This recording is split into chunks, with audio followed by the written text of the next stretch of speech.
आप एक बहुत बड़ा पाप कर रहे हैं।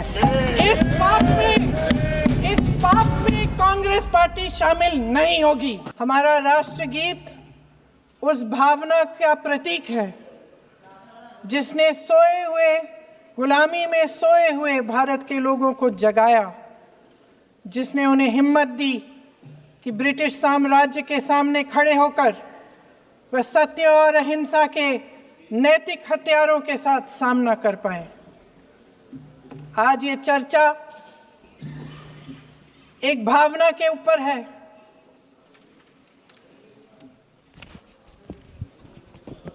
और जब हम वंदे मातरम का नाम लेते हैं तो वही भावना हमारे दिल में उजागर होती है। जब हम वंदे मातरम का नाम लेते हैं तो हमें उस पूरे इतिहास की याद आती है जो स्वतंत्रता संग्राम का इतिहास था, उसकी पीड़ा, उसका संघर्ष, उसका साहस, उसकी नैतिकता, उसका जो बल था कि ब्रिटिश साम्राज्य उसके सामने झुका। अध्यक्ष महोदय, वंदे मातरम उस आधुनिक राष्ट्रवाद की अभिव्यक्ति है जिसने भारत के लोगों को एक राजनीतिक और नैतिक आकांक्षा से जोड़ा, जिसने भारत के लोगों को एक साझा नियति के उत्तराधिकारी, एक साझा भविष्य के निर्माता के रूप में देखा।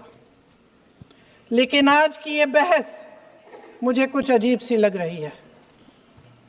जैसे मैंने कहा, ये गीत देश की आत्मा का हिस्सा बन चुका है। 150 सालों से देशवासियों के दिलों में ये गीत बस चुका है। 75 सालों से हमारा देश आजाद है, तो फिर आज इस बहस की क्या आवश्यकता है?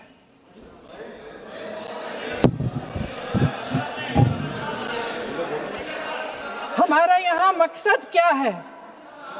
जनता से हमें दिया गया दायित्व, जनता का विश्वास, उनके प्रति हमारी जिम्मेदारी, हम किस तरह से इसका इस्तेमाल कर रहे हैं, हमें ये सोचना चाहिए। क्योंकि अब इस मोड़ पर हम इस सदन में अपने राष्ट्रगीत पर भी बहस करेंगे। आपने बहस मांगी है, आपने बहस मांगी है। आप तो इलेक्टोरल रिफॉर्म्स की बहस नहीं मांग रहे थे कि जब तक हम इस पर बहस नहीं करेंगे तब तक उस पर बहस नहीं होगी। इसकी वजह क्या है? इसकी वजह क्या है? हम आज यहाँ ये बहस क्यों कर रहे हैं? हमारा राष्ट्रगीत है, इस पर क्या बहस हो सकती है? हम ये बहस यहाँ आज 2 वजहों से कर रहे हैं। पहला कि बंगाल का चुनाव आ रहा है, हमारे प्रधानमंत्री अपनी भूमिका निभाना चाहते हैं उसमें। और दूसरी वजह ये है, ये मकसद है, पुरानी मकसद इनकी, अध्यक्ष महोदय, कि जिन्होंने स्वतंत्रता की लड़ाई लड़ी, जिन्होंने देश के लिए बड़ी बड़ी कुर्बानियां दी, उन पर सरकार नए आरोप लादने का मौका चाहती है। देश का ध्यान फिर से जनता के ज्वलंत मुद्दों से भटकाना चाहती है। यही एक मकसद है आपका। आपका मकसद है कि हम फिर से उसी अतीत में मंडराते रहें, उसी की तरफ हम देखते रहें जो हो चुका है, जो बीत चुका है। क्योंकि ये सरकार वर्तमान और भविष्य की ओर देखना ही नहीं चाहती, वे इस काबिल ही नहीं रही। सच्चाई ये है अध्यक्ष महोदय कि आज मोदी जी वह प्रधानमंत्री नहीं रहे जो एक समय में थे। सच ये है कि ये दिखने लगा है, उनका आत्मविश्वास घटने लगा है, उनकी नीतियां देश को कमजोर कर रही हैं। और मेरे सत्ता पक्ष के साथी चुप इसलिए हैं क्योंकि अंदर अंदर से वे भी इस बात से सहमत हैं। आज देश के लोग खुश नहीं हैं अध्यक्ष महोदय, परेशान हैं, तमाम समस्याओं से घिरे हुए हैं, तमाम समस्याओं से घिरे हुए हैं, और उन समस्याओं का हल आप निकाल नहीं रहे हैं। हाँ ठीक है, उसका भी बोल लेंगे, समय आएगा तो उसका भी बोल लेंगे। बल्कि कल समय आ रहा है, चुनाव पे चर्चा होगी, उस पे भी बोलेंगे। अध्यक्ष महोदय, इनके भी अपने लोग दबी जबान में कहने लगे हैं कि सारी सत्ता को केंद्रित करने से देश का नुकसान हो रहा है। इस बीच अगर हम अतीत की बातें नहीं करेंगे तो कौन सी बातें करेंगे? ये किसी और बात के काबिल ही नहीं है, सिर्फ ध्यान भटकाना है जनता का। इसलिए आज हम वंदे मातरम पर चर्चा कर रहे हैं। वंदे मातरम देश के कण कण में जीवित है, इस पर बहस नहीं हो सकती। लेकिन चलिए, आपने बहस मांगी, आप बहस करना चाहते हैं, बहस करते हैं। आज इस चर्चा को प्रधानमंत्री जी ने शुरू किया, उन्होंने भाषण दिया और इसको कहने में कोई झिझक नहीं है कि भाषण अच्छा देते हैं, थोड़ा सा लंबा, लेकिन भाषण अच्छा देते हैं। सिर्फ एक कमजोरी है, अगर आप इजाजत दें तो मैं बोलूं, एक कमजोरी है। हाँ, उसी पे बोल रहे हैं, वंदे मातरम पे बोलो आप। अब सर मैंने तारीफ कर ली, थोड़ा आज विषय वंदे मातरम का है तो हम वंदे मातरम पर ही रखें, ठीक रहेगा। सर ये वंदे मातरम पे ही है। सर आपने प्रधानमंत्री जी को सुना था, अब तो शुरू नहीं हुए। सर भाषण बहुत अच्छा देते हैं, लेकिन तथ्यों के मामले में कमजोर पड़ जाते हैं, बहुत कमजोर। इसमें भी एक कला होती है कि तथ्यों को किस तरह से जनता के सामने रखा जाए। मैं तो नहीं हूं, जनता की प्रतिनिधि हूं, कलाकार तो नहीं हूं। इसीलिए मैं भी सदन के सामने कुछ तथ्य रखना चाहती हूं, लेकिन सिर्फ तथ्य के रूप में रखना चाहती हूं।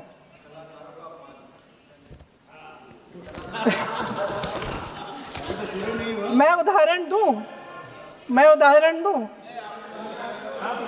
दे देती हूँ। सर मांग रहे हैं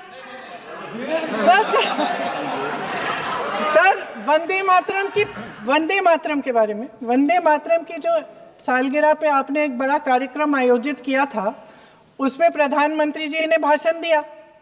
उसमें उन्होंने कहा कि 1896 में पहली बार गुरुदेव रविंद्रनाथ टैगोर ने ये गीत एक अधिवेशन में गाया। उन्होंने ये नहीं बताया कि कौन सा अधिवेशन था, महासभा, हिंदू महासभा का अधिवेशन था, आरएसएस का अधिवेशन था, किस बात से कतरा रहे थे कि ये कांग्रेस का अधिवेशन था।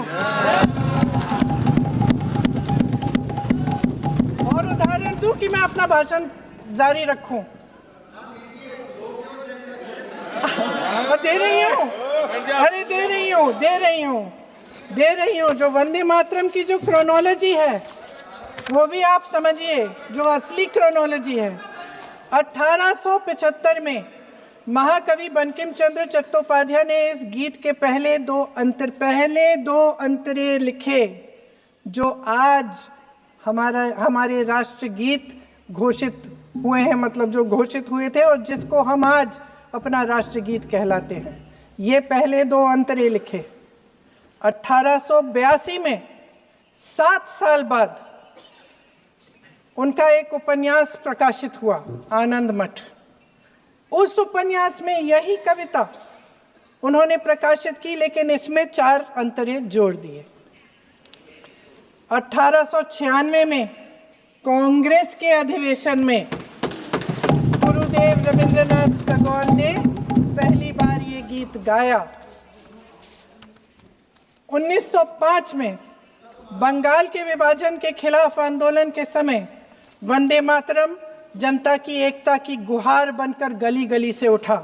गुरुदेव रविंद्रनाथ टैगोर जैसे महान स्वतंत्रता सेनानी इस गीत को खुद गाते हुए बंगाल की सड़कों पर उतरे। विद्यार्थियों से लेकर किसानों तक, व्यापारियों से लेकर वकीलों तक, हर कोई ये गीत गाने लगा। इस गीत की शक्ति को समझिए। ब्रिटिश साम्राज्य इसको सुनकर कांपता था और हमारे देशवासी इसको सुनकर वह मन बनाते थे, वह हिम्मत बनाते थे कि इस भयंकर साम्राज्य के खिलाफ सत्य और अहिंसा के नैतिक हथियारों को लेकर शहीद होने की तैयारी करते थे। ये गीत मातृभूमि के लिए मर मिटने की भावना को जगाता है। इस गीत की शक्ति ये है, इस गीत का हमारे देश से जुड़ाव ये है। लेकिन 1930 के दशक में हमारे देश में जब सांप्रदायिक राजनीति उभरी, तब ये गीत विवादित होने लगा। 1937 में, अब ये मैं दूसरा उदाहरण देने वाली हूँ, क्योंकि प्रधानमंत्री जी ने अपने भाषण में इसका उल्लेख किया और गलत किया, इसीलिए मैं इसके जो सच्चे जो तथ्य हैं वो आपके सामने रख रही हूँ। 1937 में नेताजी सुभाष चंद्र बोस कांग्रेस का अधिवेशन कलकत्ता में होने जा रहा था, उसका आयोजन कर रहे थे।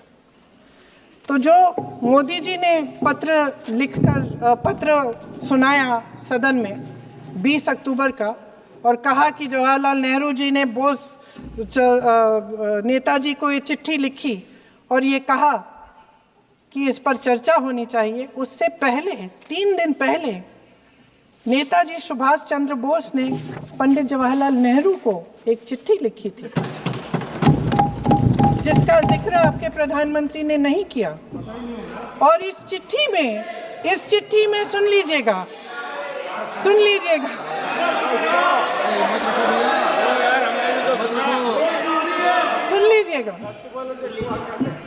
आप नेताजी के लफ्ज नहीं सुनना चाहते?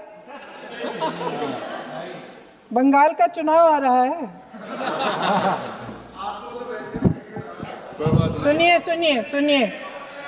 सुनिए। हाँ, कोई बात नहीं, हम तो देश के लिए हैं, हम देश के लिए हैं। आप चुनाव के लिए हैं, हम देश के लिए हैं। हम जितने भी चुनाव हारे, हम यहाँ बैठे रहेंगे और आपसे लड़ते रहेंगे और आपकी विचारधारा से लड़ते रहेंगे। अपने इस देश के लिए, अपनी इस मिट्टी के लिए लड़ते रहेंगे। आप हमें रोक नहीं सकते।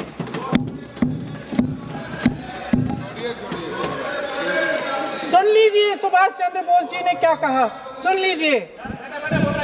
My dear Jawahar, reference Vande Mataram, we shall have a talk in Calcutta and also discuss the question in the working committee if you bring it up there. I have written to Dr. Tagore to discuss this matter with you when you visit Santi Niketan. Please do not forget to have a talk with him when you visit Santi Niketan. ये 17 अक्टूबर को लिखी जाती है। 10 अक्टूबर को नेहरू जी इसका जवाब देते हैं और आपके और 20 अक्टूबर को, हाँ ठीक है, 20 अक्टूबर को नेहरू जी इसका जवाब देते हैं। इस जवाब की एक पंक्ति प्रधानमंत्री जी ने सुनाई, बाकी पंक्तियां क्यों नहीं सुनाई? क्योंकि उनमें नेहरू जी क्या कह रहे हैं? There is no doubt that the present outcry against Vande Mataram is to a large extent a manufactured one by the communalists. Whatever we do, we cannot pander to communalists' feelings, but to meet real grievances where they exist. I have decided now to reach Calcutta on the 25th morning. This will give me time to see Dr. Tagore as well as other friends.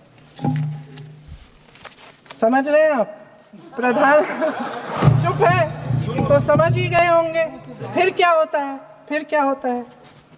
फिर नेहरू जी कलकत्ता जाते हैं और गुरुदेव जी से मिलते हैं, और उसके अगले दिन गुरुदेव जी एक चिट्ठी लिखते हैं, जिसमें वो लिखते हैं, अंग्रेजी में चिट्ठी है, उसका एक अंश मैं आपको हिंदी में बता देती हूँ, जिसमें गुरुदेव जी कहते हैं कि जो 2 अंतरे हमेशा गाए जाते थे, उनका महत्व इतना गहरा था कि उस हिस्से को कविता के शेष हिस्से तथा पुस्तक के उन अंशों से अलग करने में उन्हें कोई कठिनाई नहीं थी। उन्होंने ये कहा कि स्वतंत्रता संग्राम में हमेशा से वही 2 अंतरे ही गाए जाते थे, और उनको गाते हुए कुर्बानी देने वाले सैकड़ों शहीदों के सम्मान के लिए उन्हें ऐसे ही गाना उचित रहेगा। उन्होंने यह भी कहा कि बाद में जोड़े गए अंतरों का सांप्रदायिक मायना निकाला जा सकता है और उस समय के माहौल में उनका इस्तेमाल अनुचित होगा। इसके बाद 28 अक्टूबर 1937 में कांग्रेस की कार्य समिति ने अपने प्रस्ताव में वंदे मातरम को राष्ट्रगीत घोषित किया। उन्हीं दो अंतरों को कार्य समिति की बैठक में महात्मा गांधी जी, नेताजी सुभाष चंद्र बोस, पंडित नेहरू, आचार्य नरेंद्र देव जी, सरदार पटेल जी, गुरुदेव रविंद्रनाथ टैगोर जी सब मौजूद थे। इस प्रस्ताव के ये सभी महापुरुष इस प्रस्ताव से सहमत थे। आगे क्या होता है ये भी सुना लूं। भारत की आजादी के बाद जब इसी गीत के इन्हीं दो अंतरों को 1950 में डॉक्टर राजेंद्र प्रसाद जी ने संविधान समिति में भारत का राष्ट्रगीत घोषित किया, तब लगभग यही महापुरुष मौजूद थे। इनके साथ साथ BR अम्बेडकर जी भी सभा में थे और इनके साथ साथ मेरे सत्ता पक्ष के साथियों के नेता श्री श्यामा प्रसाद मुखर्जी भी मौजूद थे। वही दो अंतरे राष्ट्रगीत घोषित किए। किसी ने कोई आपत्ति जारी नहीं की, कोई आपत्ति नहीं जताई। वैसे इन तथ्यों के साथ जुड़ा एक और तथ्य भी है जो मैं यहाँ पे आपके सामने रखना चाहती हूँ। आज हम अपने राष्ट्रगीत पर बहस कर रहे हैं, लेकिन हमारा राष्ट्रगान भी एक कविता का एक अंश ही है, एक लंबी कविता का एक अंश है। और इन दोनों राष्ट्रगीत और राष्ट्रगान के अंश को चुनने में सबसे बड़ी भूमिका गुरुदेव रविंद्रनाथ टैगोर की थी। वंदे मातरम के स्वरूप पर सवाल उठाना, जिसे संविधान सभा ने स्वीकार किया, न सिर्फ उन महापुरुषों का अपमान करना है जिन्होंने अपने महान विवेक से ये निर्णय लिया, मगर एक संविधान विरोधी मंशा को भी उजागर करता है।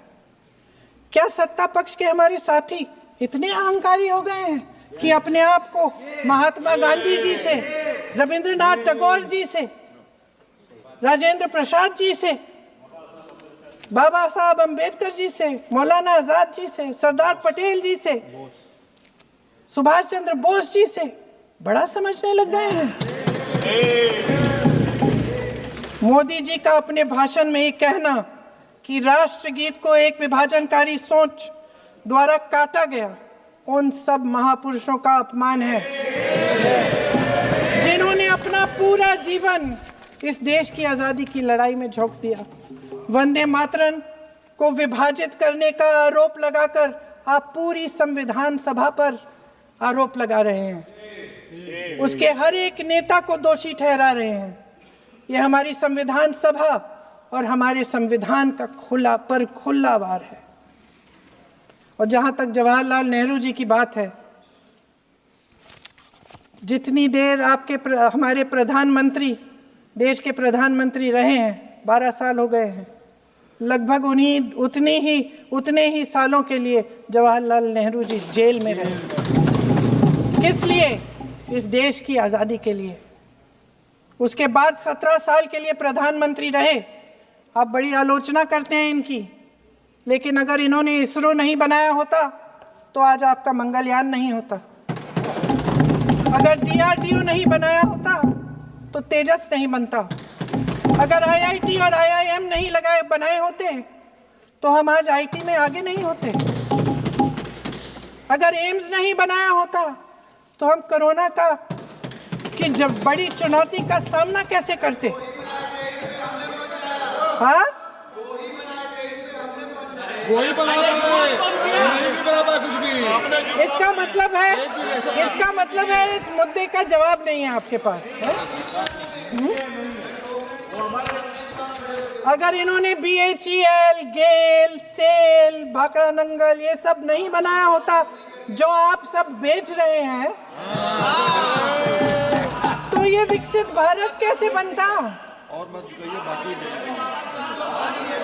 पंडित जवाहरलाल नेहरू इस देश के लिए जिए।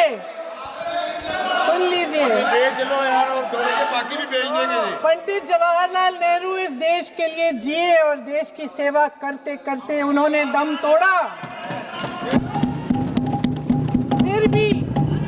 फिर भी सुन लीजिए, मेरी एक सलाह ले लीजिए, मेरी एक सलाह ले लीजिए। सर मैं आपको आपके माध्यम से सलाह दे रहे हैं, हम छोड़ना नहीं है।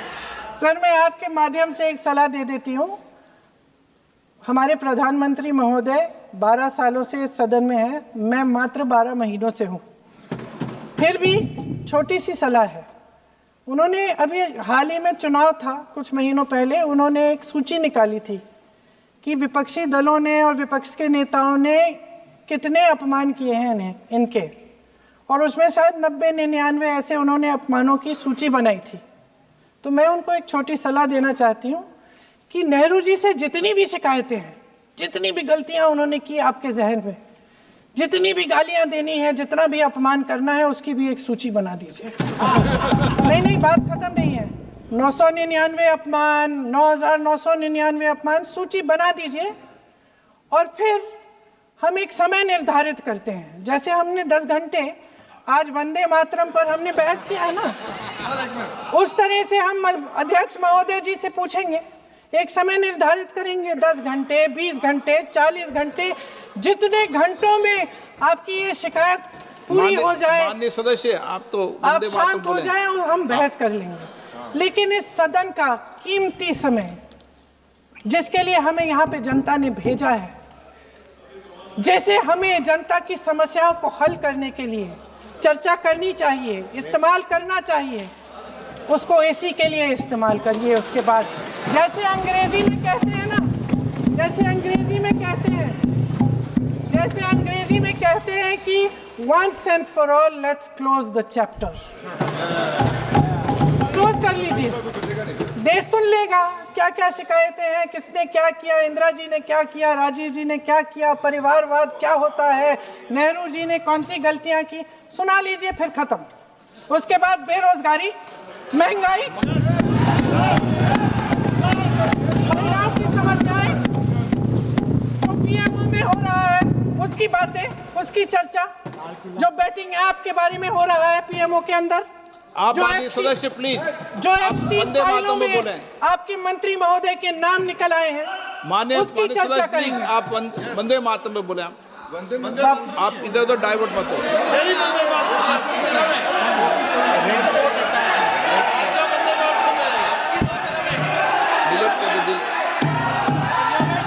क्या हो गया? आप 1 मिनट, हाँ कर दो। क्या हो गया? अंत में चिड़ी गए।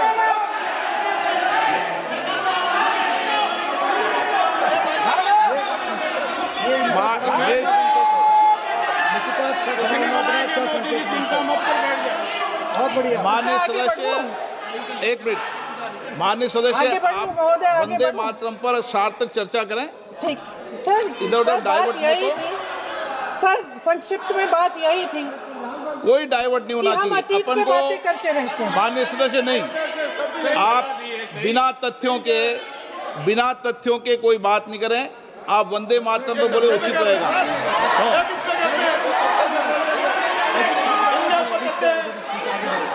मैंने प्लीज, अध्यक्ष महोदय, मैं आपकी बात मानती हूँ, लेकिन बिना तथ्य के बहुत सालों के लिए ये हम पर आरोप डाल रहे हैं। हम चुपचाप सुनते हैं, इनको भी थोड़ी सी संतुलन होनी चाहिए, सुनने की थोड़ी सी हिम्मत होनी चाहिए। ये राजनीति है, हम बोलेंगे, आप वंदे मातरम बोलें। वंदे मातरम सर। महोदय, आज की ये बहस सिर्फ ध्यान भटकाने के लिए की जा रही है, क्योंकि ये सरकार इस देश के वर्तमान की असलियत छिपाना चाहती है।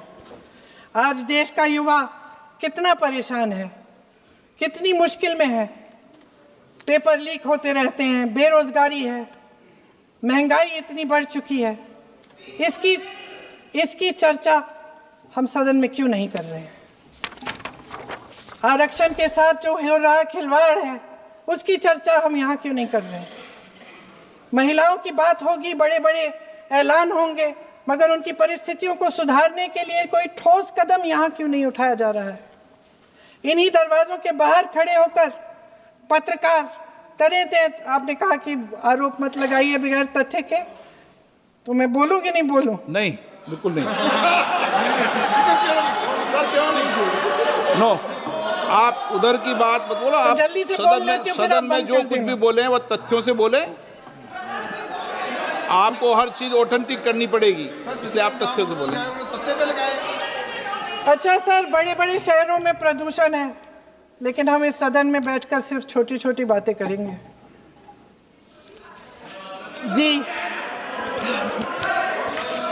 जो अतीत की बातें हैं ना, जो अतीत की बातें हैं ना, जो बार बार आप चाहते हैं कि हम पीछे देखें, लेकिन हम आगे भविष्य की बात, वर्तमान की बात, जो असली समस्याएं हैं उनकी बात न करें, ये छोटी बात होती है।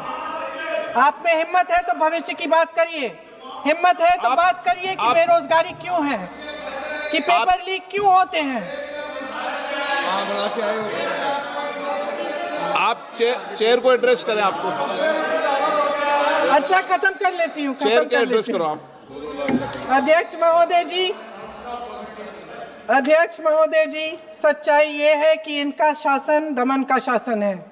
इनकी राजनीति दिखावे की राजनीति है, इवेंट मैनेजमेंट की राजनीति है, चुनाव से चुनाव तक राजनीति है, तरह तरह के ध्यान भटकाने वाले मुद्दों की राजनीति है। वंदे मातरम इस देश की उन्हीं उम्मीदों की गुहार है जिन्हें आपका शासन हर रोज ठुकरा रहा है। आज भी सरहद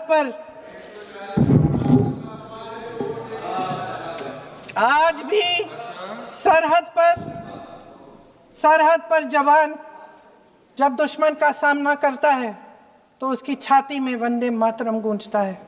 आज भी जब हमारा खिलाड़ी अंतर्राष्ट्रीय खेलों में जाता है तो उसके दिल की धड़कन में वंदे मातरम होता है। आज भी इस देश के करोड़ों देशवासी जब अपने राष्ट्र ध्वज को फहराते हुए देखते हैं तो उनकी जबान पर वंदे मातरम, वंदे मातरम, वंदे मातरम आता है। कांग्रेस के हर एक अधिवेशन में 1905 से लेकर आज तक सामूहिक तौर पर वंदे मातरम गाया जाता है। आपके अधिवेशनों में गाया जाता है कि नहीं, ये बताइए। अपने देश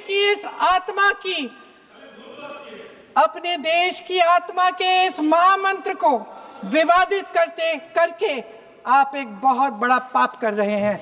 इस पाप में कांग्रेस पार्टी शामिल नहीं होगी।